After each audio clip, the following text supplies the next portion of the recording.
árboles con cadenas y candados. Y al ponernos en esas cadenas y candados, sentir ese frío tan cruel de la selva, esas infrahumanas condiciones, pues es una reflexión para que nosotros nos pongamos en su situación y salgamos a pronunciarnos y a exigir la libertad de los secuestrados. ¿Cuál fue el peor momento de los años de cautiverio que usted tuvo? No ya solo por las cuestiones, por las condiciones físicas, sino también los bajones psicológicos. ¿Cuál puede decir usted que fue su peor momento? Aparte de las enfermedades muchísimas y el transitar en alguna situación que estuve enfermo de las piernas durante 5 semanas, pienso que fue el tiempo más difícil en el cual no pude caminar y me tocó fue arrastrarme por la selva.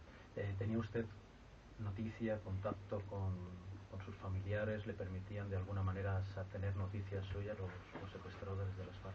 Es la importancia de los medios de comunicación. En algunos tiempos tuvimos radio de comunicación que nos permitieron, es decir, un transistor, y escuchábamos por las diferentes emisoras que nos enviaban mensajes. Ahí fue donde nosotros sentimos el calor y el afecto no solo de los integrantes de los medios de comunicación, sino de las familias que nos enviaban sus mensajes. Pero también escuchábamos los mensajes que enviaban los periodistas desde todas partes del mundo solidarizándose con nosotros. Aparte de eso, hay que mencionar que es muy difícil la situación en la selva y especialmente cuando nos quitaron los radios, porque dependíamos únicamente de la información que nos daban los secuestradores que estaban en ese momento. Y en algunos tiempos es bien terrible decirlo en este momento, pero sentir únicamente los ruidos de la selva y no tener derecho siquiera a escuchar una canción, escuchar una voz de alguien por radio, porque en ese momento es la compañía, la voz de un periodista, la voz de un familiar, incluso la voz de un comercial. Esa es nuestra compañía en medio de esa soledad de la selva.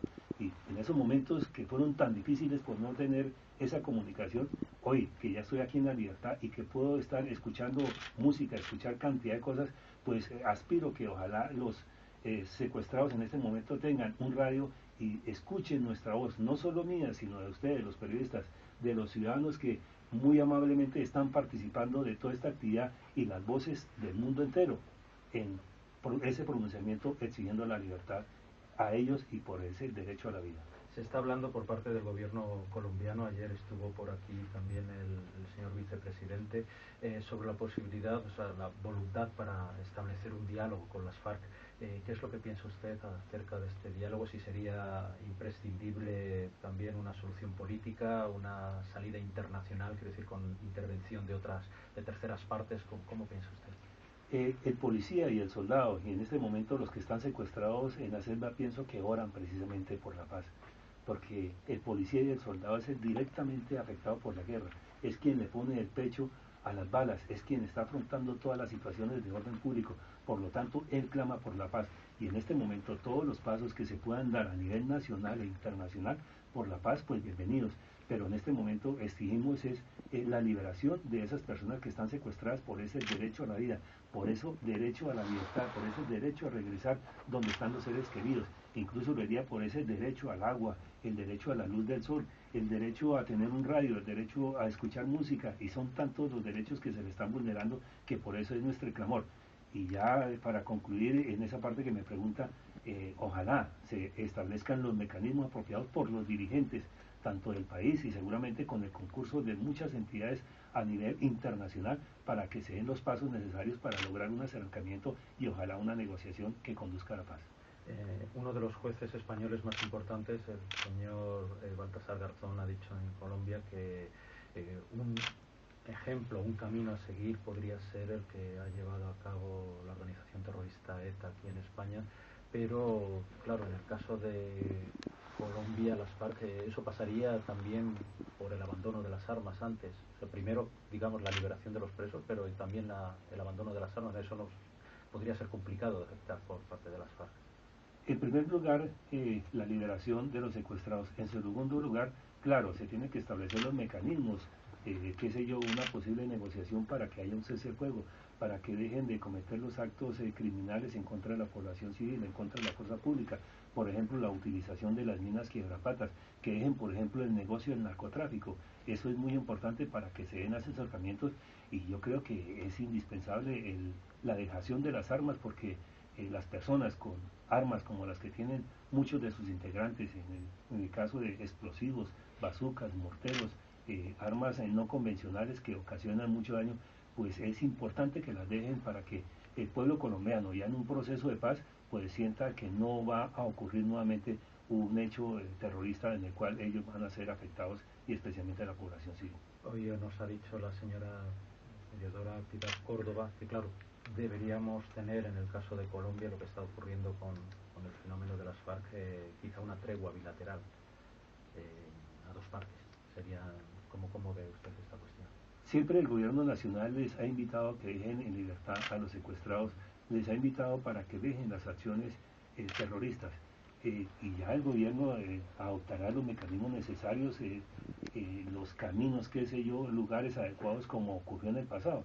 Incluso en el gobierno del doctor Pastrana le seguían 42.000 kilómetros precisamente para que ellos pudieran estar concentrados y pudieran hacerse en ese momento un proceso de paz. Desafortunadamente ellos no quisieron, pero en este momento, si tienen la voluntad, pues deben propiciar esas condiciones para que se dé ese acercamiento, y seguramente el gobierno les dará muchísimas condiciones, porque obviamente se necesita un espacio, un lugar y una actividad que ellos tienen que realizar mientras está ese proceso de negociación y mientras está el proceso de dejación de las armas y su reintegración a la sociedad civil. Usted conoció, mientras estuvo secuestrado, al señor Timochenko, el actual jefe, líder de las FARC. ¿Qué es lo que piensa de él? En el tiempo que estuve, no fue hacia el sitio, en los campos de concentración o las aulas donde nos tenían. Sí fueron otros dirigentes, pero Timochenko no llegó. Pero ha oído únicamente hablar de él. Las versiones que escuchamos, que sí estuvo en el proceso de negociación en San Vicente del Caguán, y ahí se hizo presente, hizo sus pronunciamientos, participó de algunos temas en los cuales intervino delegados del gobierno nacional. Nos llegaron algunas revistas, vimos algunas fotos, pero que él haya hablado con nosotros directamente no.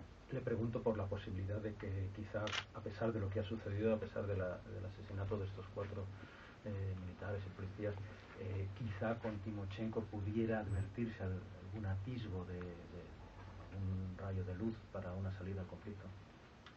La decisión la tiene la dirigencia en ese tema puntual de una salida a la situación de guerra, de conflicto, de conflicto interno, como se le llama. Pero pienso que en este momento es posible que muchos guerrilleros rasos que están cuidando a los secuestrados nos escuchan. Y yo sé, por los casi 12 años que estuve, que ellos están aburridos de esa vida. Ellos, por lo tanto, tienen que dar ese paso de ojalá traer a los secuestrados y reintegrarse a la sociedad civil, porque en los procesos de movilización que está haciendo el gobierno les está abriendo todas las puertas, les está abriendo múltiples posibilidades, iniciando porque no van a responder penalmente. Más que eso, pues el gobierno ha sido muy generoso. Ahora hay unos programas de reinserción donde incluso les dan algunos salarios durante algunos meses, los capacitan también en algunas actividades educativas para que ellos puedan reintegrarse a la sociedad. Entonces ellos, en la base, en este momento, y los mandos medios, bien pueden traer los secuestrados y regresar con ellos y traerlos a la vida, a la libertad. Y en cuanto a la dirigencia, que en este momento está, como menciona usted, Timochenko y otros jefes de esta organización, pues también deben de buscar otro lineamiento político y buscar salidas para que ojalá en el futuro haya acercamientos y haya paz en Colombia. Muchísimas gracias. No, usted me llama.